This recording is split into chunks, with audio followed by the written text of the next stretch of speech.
A legacy of lifetime.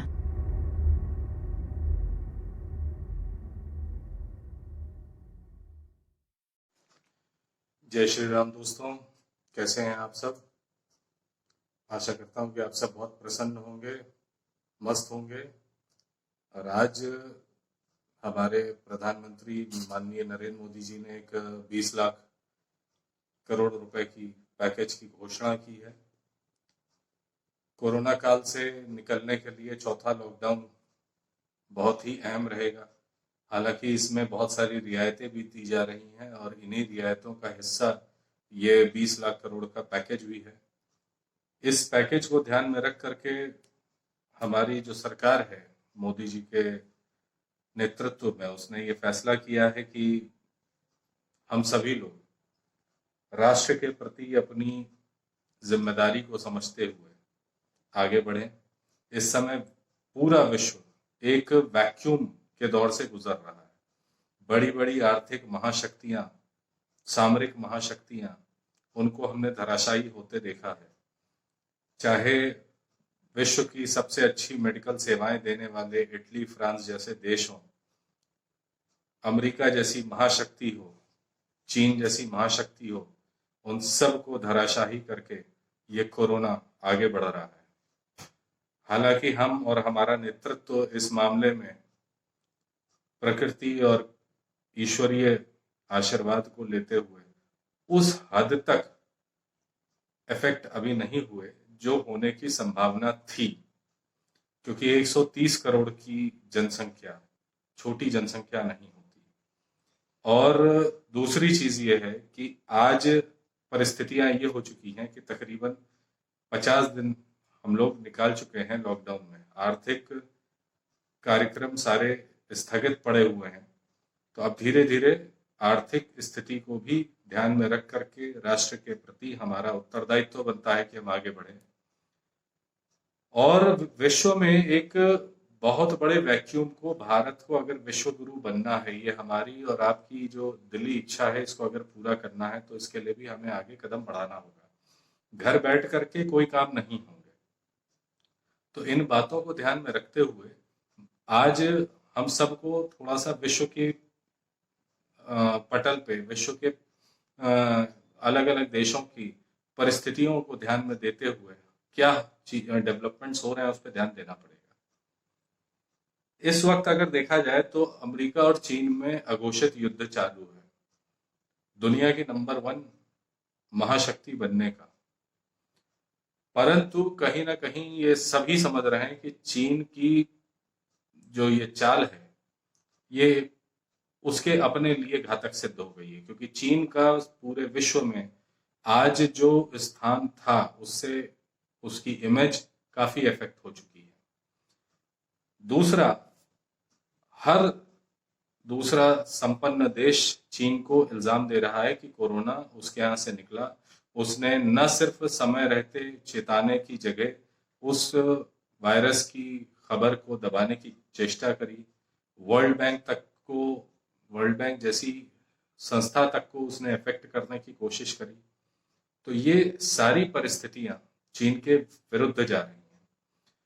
इस परिस्थिति से जो चीन की छवि खराब हो रही थी, तो चीन चूंकि विस्तारवादी नीति को हमेशा से मानता रहा है, एक दमनकारी नीति को हमेशा से मानता रहा है, तो अपनी सुप्रीमेसी इम्पोज करने के लिए, दबाव की राजनीति करने के लिए चीन ने एक रास्ता अपनाया कि उसने साउथ चाइना सी में घुसपैठ शुरू करी।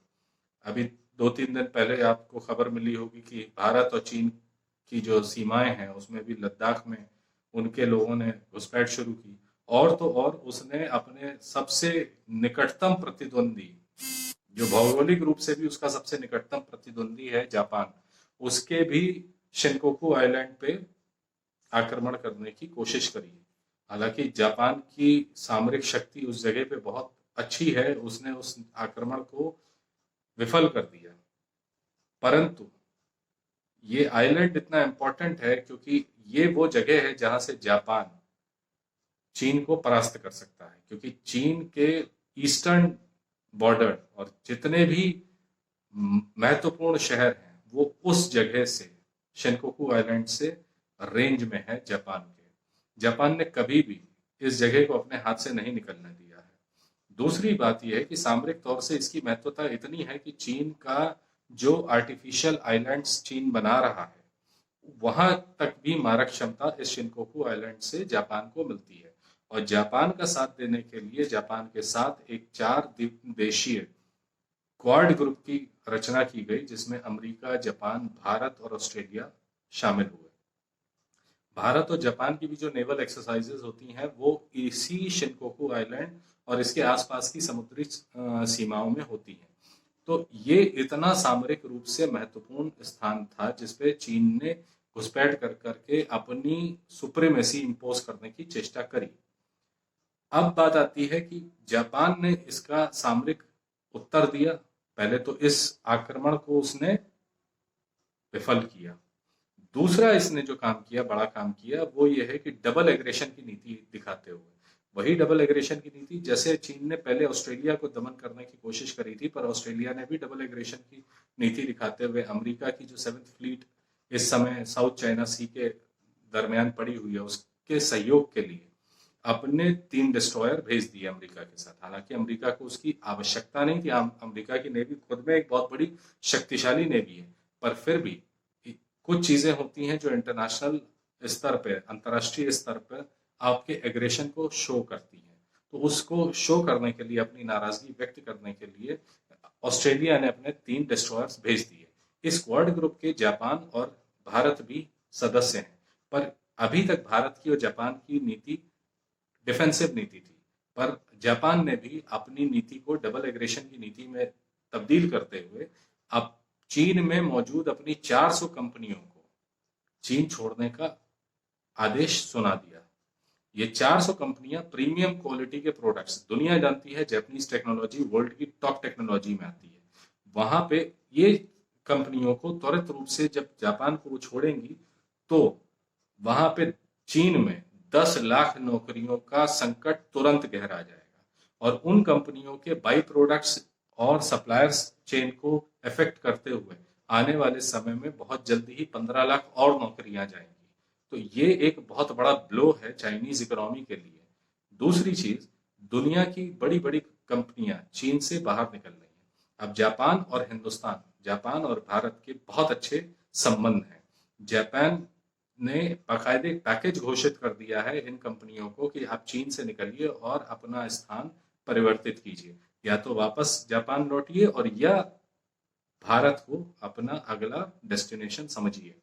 इस चीज को समझते हुए हमारी सरकार ने आज जो पहल करी है कि हम आत्मनिर्भर बनेंगे, हम अपने टेक्नोलॉजिकल एडवांसमेंट, जो हमारी सरकार है वो टेक्नोलॉजी को ध्यान में रखते हुए अपने सिस्टम में भी आमूल चूल परिवर्तन लाएगी। ये बहुत ही अच्छा और स्वागत योग्य कदम है।